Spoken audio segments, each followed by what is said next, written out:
Good afternoon and welcome to the Follow-Well Company. This is the Ignite Leadership Series podcast. Our special guest today is Ben Ochs. Ben is a leader and innovator in the healthcare real estate industry and serves as the CEO and managing partner at Anchor Health Properties. Guided by the company's purpose statement and core values, Ben has exponentially grown and diversified Anchor's offerings into a national full-service healthcare real estate firm, more than tripling the size of the company since taking the helm in 2015. Under his stewardship, Anchor has consistently been recognized as one of the top outpatient developers by the industry-leading Revista Outpatient Developer Survey. Throughout his career, Ben has been dedicated to creating a better healthcare experience for patients, providers, and health systems, pushing the envelope by thinking critically and creatively to develop innovative ways to tackle new problems. He lends his leadership expertise to thoughtfully generate new facility solutions for today's healthcare environment. In addition to being a champion of his family and all things outdoors, Ben continues to be very active within his community, participating in a leadership role within national and local organizations, including Revista Advisory Board, the James Madison University Finance and Business Law Advisory Board, and the Trinity Fellows Program. Let's welcome to the Ignite Leadership Podcast, Ben Ochs. Well, Ben, welcome. It is great to have you on the podcast. Thanks, Rob. Really excited to be here this morning. You know, I shared a little bit about you in the bio and the introduction. Can you share a little bit more about who you are? Who is Ben Ochs anyway? Sure. Happy to. I'm married to a wonderful wife of 16 years. Today, let me clarify, 16th anniversary. She's not 16 years old. But today is actually our 16th anniversary. Awesome. We have three wonderful kids, a daughter who's 12, a son who's 10, and a son who's 8. Career-wise, I'm fortunate enough to be the CEO of Anchor Health Properties. I'm sure we'll talk more about career here in over the course of this morning. But I love my story and the journey of how I got to where I am today. Kind of other things about me, what I do outside of work, pretty much anything outdoors. I'm not particularly good at any of them, but I love them all, whether it's being on the water and fishing or joyriding on a boat or a jet ski or hiking, golf, picked up tennis during COVID, going for a run, etc. You name it, anything outside, I love to do. Awesome. Well, Ben, speaking of Anchor, as a former hospital CEO who worked directly with you guys as a client of Anchor, I got to tell you that you guys were incredible to work with. You were always listening first, trying to understand what our needs were, and then you use your expertise to really step in and create a win-win solution for us. So thank you for that. It was a pleasure to work with you from that perspective. Thanks, Rob. You're absolutely one of the best that we've worked with, and your constant positivity, even in the moments of stressful times, was really an inspiration to me. And I think it helped. As you do so well, you lead by example, and that's something I've never forgotten as we've continued to grow my company as well. Thank you. It was a lot of fun. Well, you are the CEO of Anchor, and you have made a pretty tremendous impact on Anchor Health Properties, and you guys are growing by leaps and bounds. Tell us a little bit about your journey. What has been the driving force behind that? Yeah, sure. So I guess I've been fortunate enough to be low man on the totem pole at a number of organizations prior to Anchor, and that's really influenced the company and how I try to lead it and my philosophy on leading it. Going back to when I first started working, I started as a janitor in high school. I got an academic scholarship and a financial aid scholarship, And it still wasn't enough to attend this private high school that I really wanted to go to. So entering the 9th grade, they gave me a job as a janitor there as well. So I was scraping gum off the lockers and stripping and waxing floors and weed eating along the fences and fixing broken chairs, and truly started at the bottom. And so I've always worked. I put myself through college working at a second chance finance company, worked for a small consulting company as an intern my last year in college, and then that became my first full-time gig post-undergrad. And then in 2006, I was looking for something different and was fortunate enough to land a job with a private healthcare real estate developer as an apprentice. And he retired in 2013 and I began to grow the geography of the company and the scale of the operations at that point. And one thing led to another.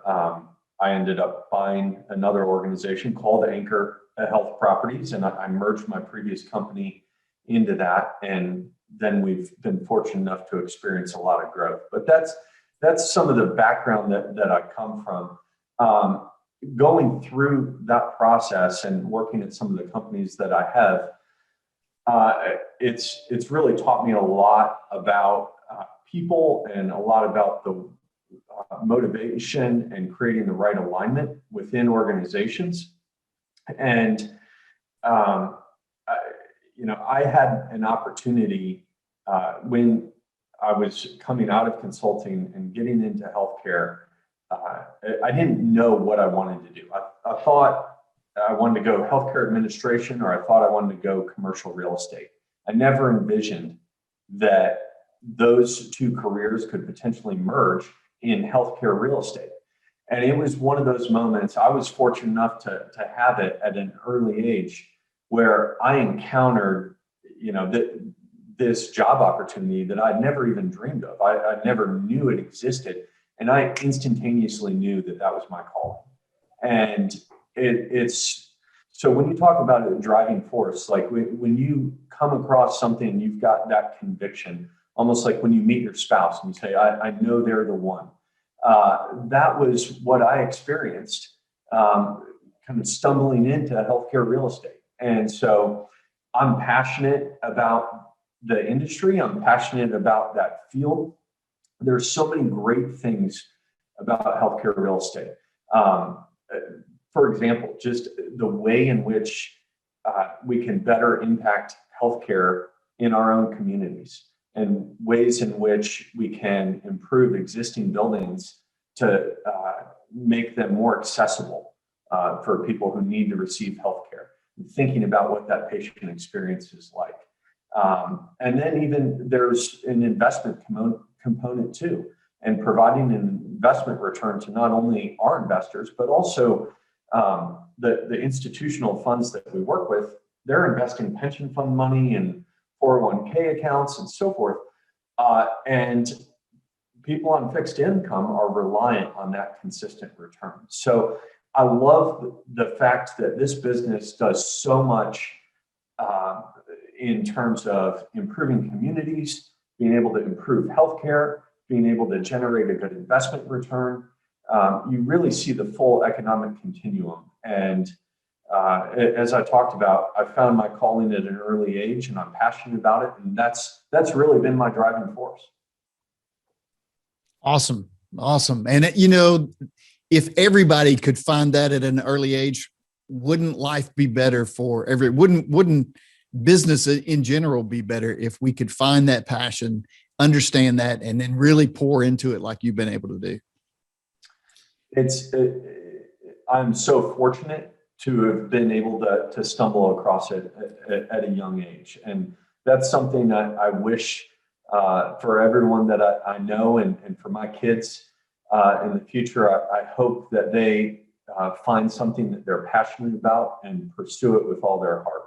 We have certain folks that we interview, or certain employees within the organization that I really want to retain. But sometimes they say, I'm not sure that this is really what's meant for me long term. And I tell them, I don't want to stand in the way of what you're called to do and what your passion is. If you found what it is that makes your heart beat, then you need to go pursue it. Absolutely. When you do that, you're always going to have great people, because they'll see, everybody else will see that, and they see that you're going to mentor people and move them up and not hold them back. That's awesome. Can you tell us about some of the exciting projects that you guys have that you're working on right now? Yeah, so we're very active on a number of fronts. Both on our company has three verticals. So we're a manager of healthcare real estate. We've got over 7 million feet across the country, all healthcare.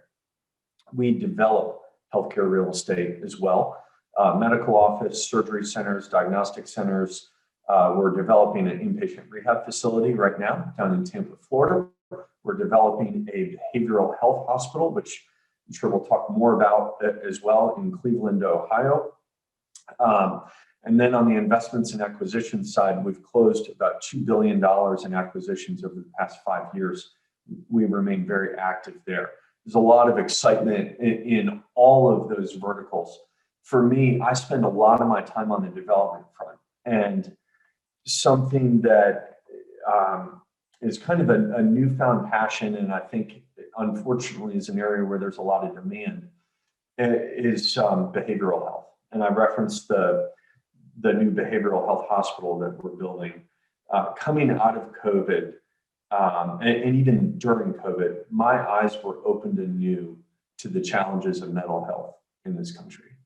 And talking about purposeful work in terms of improving healthcare in our community, that is often an overlooked space. And Rob, you know, as a former health system CEO, that lots of times behavioral patients end up in the emergency room and then they get admitted, and it's just a negative chain reaction that reverberates throughout the system. And if we can do more in behavioral health on the front end, I really think that we can positively impact the whole healthcare environment in tremendous ways that really aren't being fully realized in today's environment. Yes. So I should note our purpose statement at Anchor is pursuing better healthcare through real estate solutions. And I really feel like we do that day in and day out. And I think that behavioral presents a great opportunity for us as an organization to really not just follow demand, but make outsized impacts in the communities that we're involved. You touched on COVID a little bit, or mentioned that. What's been the impact that you have seen on your business as a result of COVID? Yeah, boy, in those early days of COVID, everyone was nervous, and we were as well. I think, you know, healthcare historically is known as a recession-resistant, not recession-proof industry. And in mid-March, when the shutdown was first implemented, thought, well, okay, this is probably not going to be so bad for our sector because we're in the healthcare business and this is a pandemic. But when electives were shut down and physicians weren't able to see patients in person, boy, that created a number of challenges and concerns to say, well, if they're not getting revenue, are they going to start paying, or are they going to continue to pay their rent? And our health system is going to be doing that as well. Thankfully, I think the CARES Act provided some needed stability during that time. And then, of course, as we know, certain types of procedures were reauthorized, and certain physician practices were able to open back up. And so the world started quickly getting back to normal in our sector. But there were a few weeks that were concerning that I think we all experienced. Interesting enough, our portfolio held up very, very well. We ended up exceeding 90% rent collections every month. And there are very few other sectors that experienced that same type of strength through that period of time, through April and May, primarily. And we had a few development projects that went on hold. One was canceled, and then there were some that kind of came out of nowhere that we were fortunate enough to win. So, it was an interesting time. We're fortunate enough to have weathered through it. Organizationally, during that time, one of the things that was important to us was to make sure that we continued to take care of our vendors. There was never a question as to whether or not we would pay invoices that we had received. Just understanding and growing this business over the last several years, really realized how important the whole economic chain is, and that other folks are relying on us to be consistent and to pay our bills during that time. So it really, during COVID, I think everyone took a pause, and it really made you think about what's important. Where's my next check coming from? Am I gonna just sit on cash and try to be protective, or am I gonna go ahead and pay my bills? And so a lot to think through that never really imagined we would need to go through. I think the word there would be adapting. I mean, everybody had to just adapt to whatever came down the pike, and you really couldn't predict that. I mean, no one knew what to expect. So it's great that you guys were able to weather the storm and thrive throughout the storm as well. Yeah, we're very fortunate to have been able to do that. In fact, last year was our best year ever. Wow. In both revenue and profitability. And so, I really believe, I'm sure we'll talk about this more, but creating the win-win relationships amongst all parties and doing what you say you're going to do. If you can do those, not only in good times, but in difficult times as well, it'll come back to benefit you. And so I'm a big believer in paying it forward. And those relationships in times like what we experienced with COVID really, really matter. Well, you touched on something there, and I want to dive into it a little bit deeper, and that is always looking for that win-win. And I know that from my own experience with you, that is something that you're always looking for. What do you think have allowed you to really excel in your career?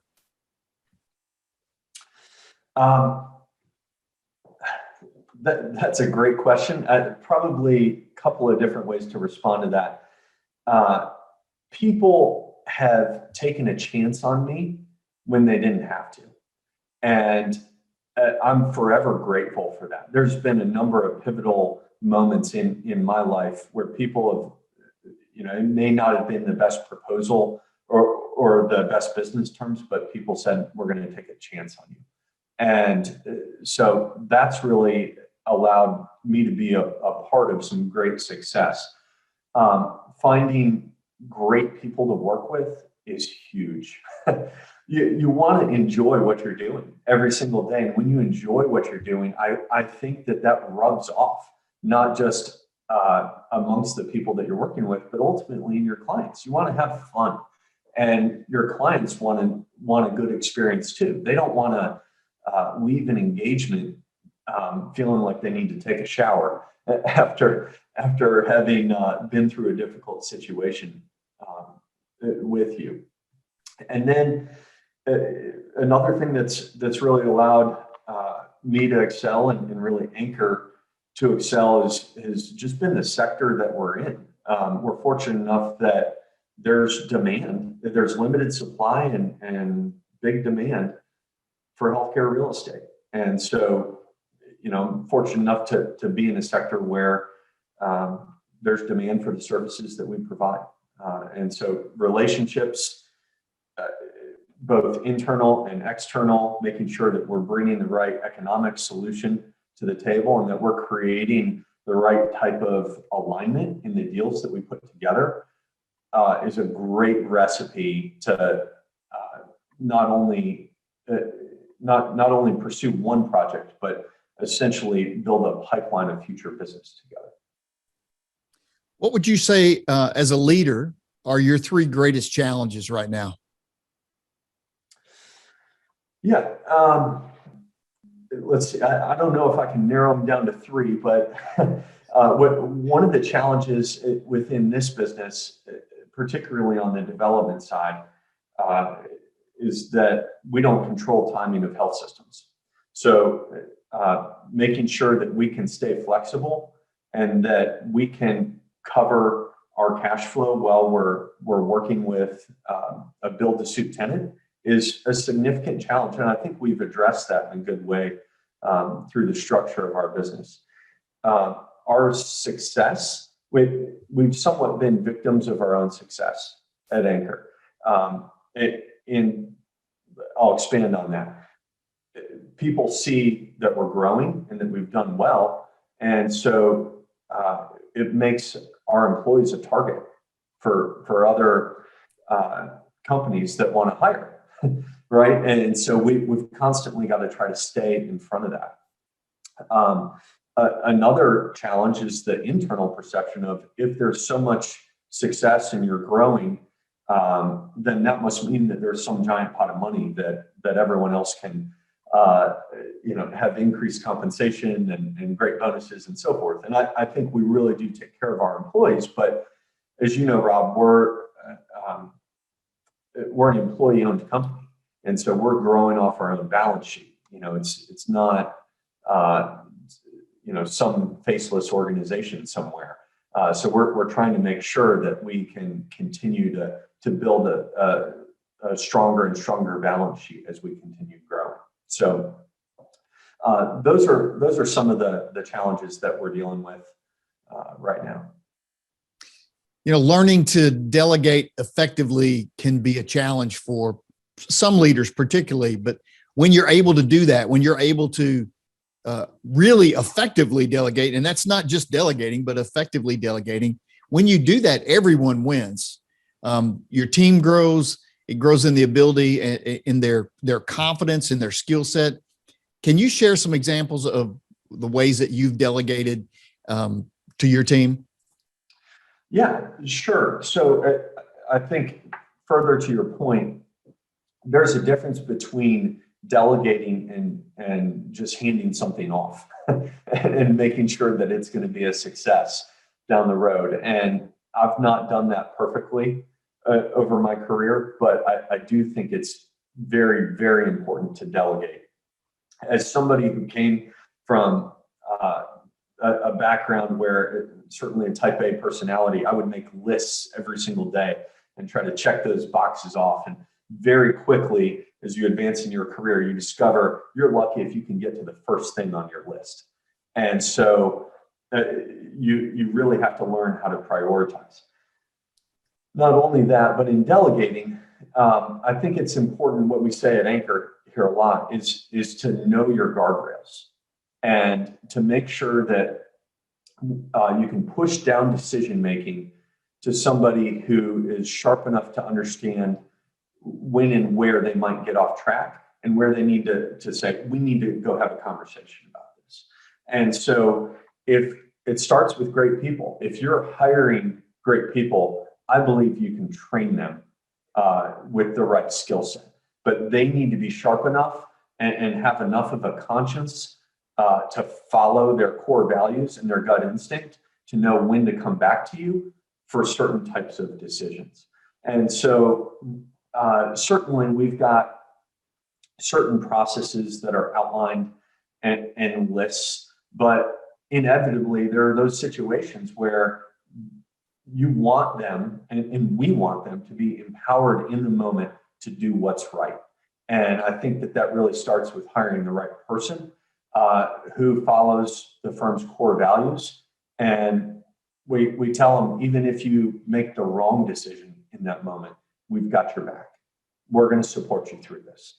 And that's been really our philosophy here at Anchor. And I think that, again, things haven't gone perfectly in that regard. We've learned some things, but it really is freeing to our employees to know that they're trusted and that they have the ability to make decisions in the field when and where appropriate.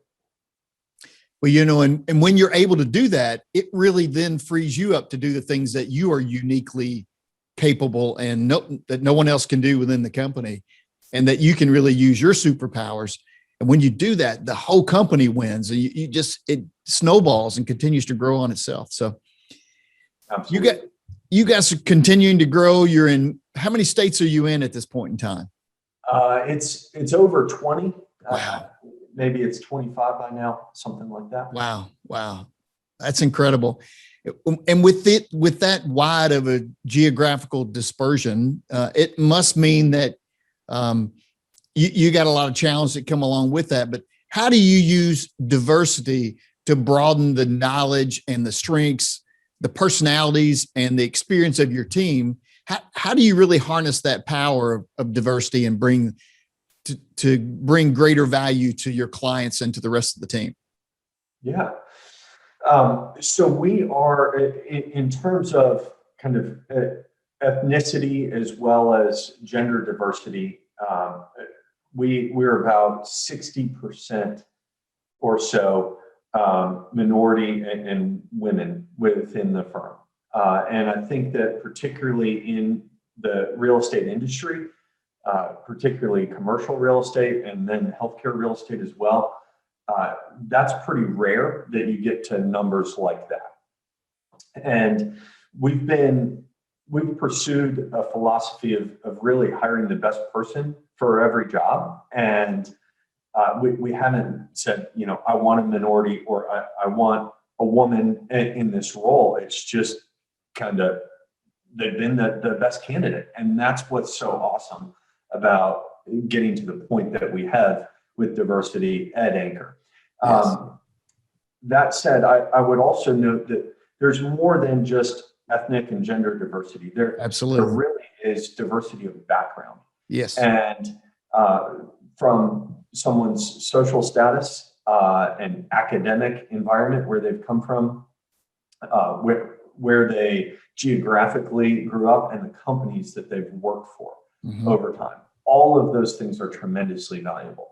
The challenge is making sure that there's the collaboration and cross-pollination across service lines. And so I know that we're doing a lot by video these days, but we are a big believer in making sure that our employees get to mingle in person despite being a national decentralized organization.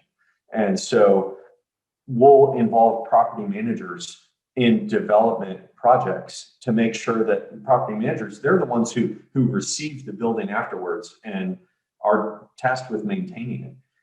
So we said, what if we can bring them in on the front end and they can lend their perspective to a new development and help influence the materials and the decisions that are being made on the front end. Those are some of the things that we're doing with property management and development. In terms of different communities that we're investing in, we have taken a proactive approach to try to make sure that we're hiring boots on the ground there. People know those neighborhoods. They know the streets. They know the traffic patterns. They know kind of that next layer down beyond just what the data is going to tell you regarding what's important. And so surveying our team within those markets is certainly another way that we're positively impacted. And then amongst our executive team, we have a number of partners that are either minority or women.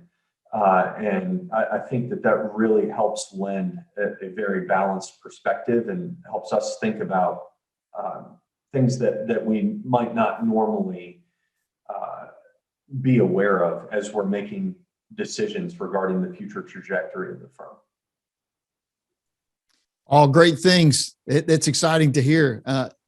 And as we've talked before, that utilizing the team aspect and using diversity, it's easy when you talk about diversity to see, race or nationality or, all those different things. But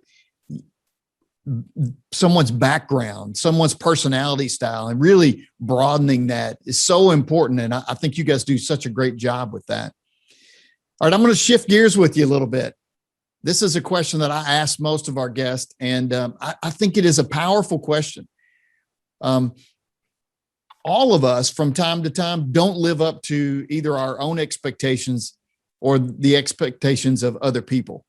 Can you tell us about a time where, either way, you didn't, and what you learned from that, how you recovered from that, and then move forward? Yeah, good question. So one of those times for me was, I mentioned this private high school that I went to and worked at as a janitor in high school. And I got really good grades because I was a hard worker. I probably was a B student who got A's because I worked my butt off. I got pretty good SAT scores, and then I got waitlisted at the top schools that I got into. And I ended up going to James Madison University, which is a great school. But in some ways, I was a little bit disappointed that I'd gotten waitlisted at these top schools that I had originally applied to. And so anyway, that ignited me and saying, I'm going to prove myself even more so here. And looking back on it, I'm really thankful for the experience that I had at JMU. I met my wife there, made many lifelong friends, and I've hired some of the most amazing alums who provide tremendous value for Anchor and our clients and partners as well. So I've found in particular that when I hire folks who went to my alma mater, that they're, I think, very similar to me, really hard workers. They're sharp. They've got something to prove, and they've been some of our best employees.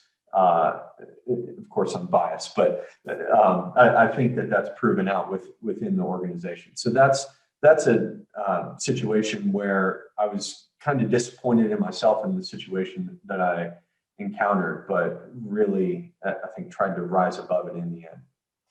Fantastic. Okay, another question for you. If you just had one word to describe yourself, what would that one word be? Purposeful.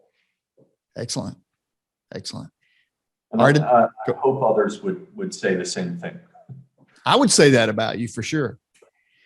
Okay, another difficult question, a fun question, I think. Given your years of experience, if you had that opportunity now to give a younger Ben, and I'm sure you do a similar Ben all the time because you're a mentor, if you had that opportunity to give a younger Ben a piece of advice, what would you advise? I think I would say to a younger version of myself, don't worry so much about the ultimate outcome. Accept that right now where you are, you're learning the raw skill sets and leadership lessons that'll come back to help you later on in your career. And coming from a very modest background, I never had a security blanket from a trust fund and all those sorts of things like several other folks always seem to have. And so, I needed to make my own way. And there, as much as that is motivational, I think that it can also cause you to obsess about maybe some of the wrong things and take up so much focus in ways that are detrimental. Whereas if I'd been better at being patient in the moment and just appreciating what I was learning and absorbing and knowing how it was going to impact me in the future, I think maybe I would have spared myself a lot of stress. That's good advice. That's good advice. If you, let me put it another way. Most of us, and I have run across a few people who say they don't have that, but most of us have great mentors. And if you listen to my last podcast, I certainly do. But And some people are reluctant to share the actual names of their mentors because they're afraid they may leave somebody out. But if you're willing to and you want to, you share the names. And if not, can you share some of the lessons that you've learned from your mentors along the way? Yeah, absolutely. And so I mentioned earlier in this conversation, there's a number of people who took a chance on me when they didn't have to, and they're too countless to name throughout the course of my life and career. One of the ones who's most influential during my high school years was a youth pastor at our church.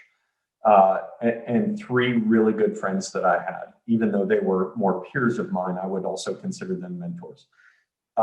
My parents were going through a divorce at that point in time. And I was in a very competitive environment in the high school that I went to, and trying to work and balance grades and extracurriculars and dealing with all that. And my youth pastor, as well as my friends, just really embraced me at that point in time and helped to lead by example and say, this is what life can look like. This is what a cohesive family unit could look like. And there I gained a vision for what I wanted my family to look like in the future. And the leader that I wanted to be, the husband that I wanted to be, the father that I wanted to be. And that was extremely impactful on me. In college, my roommate just brought passion, joy, laughter, and a barefoot approach to life and relationships, just really loving people well. And I learned so much from him.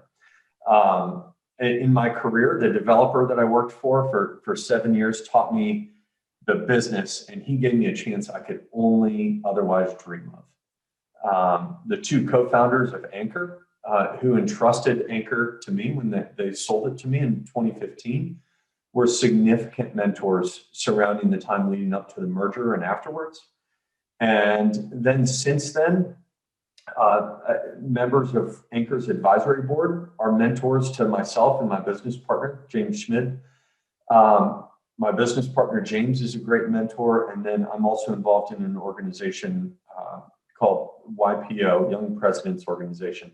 And my forum, small group of other peer executives, are just hugely influential in a positive and challenging way to me. So no shortage of mentors throughout my life, and I'm just so grateful for each one of their impacts. Awesome. As I said before, our mentors, we owe truly such a debt of gratitude to, and they really change our lives. So we need to pay that forward. And I know you do. You mentor a lot of people. So within your organization and without. What's the next chapter of your life going to look like? And let's say it this way. What's the next chapter for Anchor and for Ben going to look like? Mm-hmm. Yeah. So right now it's continuing to build and grow Anchor organically. We're passionate about what we do. I certainly am very passionate about it, but fortunate enough to be surrounded by a number of other peers who are as well. I think we've got one of the best management teams in the business. We've got a lot more work to do, and that's my focus at Anchor right now. I also think for the firm, there's a potential that down the road we can expand the organization. I don't know if that's other service lines or sectors, but building it has been a lot of fun. And so that's my focus right now organizationally. I have loved rallying the team and building an organization more than I ever really knew. And so maybe at some point there's an opportunity to, whether it's a sister company or a new organization, maybe there's an opportunity to have an influential position in leading another one. For me personally, I mentioned the ages of my kids ranging from 8 to 12. So the next several years is really focused on making sure that I can be a great dad to them and a great husband to my wife, well, we've got them in our home. And everyone always says it flies by. It really does. We're trying to be as intentional as possible. Well, we've got them at home before they go off to college and their own lives. So that's kind of a focus at home right now. And then personally, over the last several years, I've learned so much about myself. And I think that's probably a trend right now in business, just even with the great work that you're doing, Rob, in coaching people. I think a lot of it is really understanding ourselves on a deeper level and how we respond to certain situations. So I've enjoyed doing that, not just professionally and personally, but even in things like getting better in sports. And I mentioned I picked up tennis during COVID. So much of that is mental, and there's so much that I can apply back to other environments, and noticing if I'm focusing the right way on how I swing a tennis racket, it's going to impact the spin of the ball and placement of the ball and so forth. There's so many great takeaways that I'm learning are applicable not just in one aspect of life, but in others. So I'm excited about going deeper down that rabbit hole and learning more about myself. Good stuff. Well, and I use in our leadership series a lot of sports analogies because I'm with you. I think they dovetail so much, and it's a great metaphor for life and for business. So, okay, just a couple more questions. Is there anything else leadership wise that we haven't touched on that you'd like to share with the audience? Yeah, I think I'm still learning this. By no means am I an expert, but I think communication is something that is often lacking. It amazes me how there can be one moment within an employee experience, and that one moment can trigger them to say, I don't want to be a part of this company anymore, or I don't want to do that anymore, or I'm going to quit on my boss, right? And I think that if we are much more intentional with communication and finding opportunities to truly catch up and understand people on a deeper level, and that it's a two-way conversation, I think that there's so much potential to take care of things that otherwise bubble up down the road. And so that's something that I've had kind of a recent awareness to, that I need to do a better job of making sure that I'm not just saying, how's it going today? But I'm saying, how's it really going today?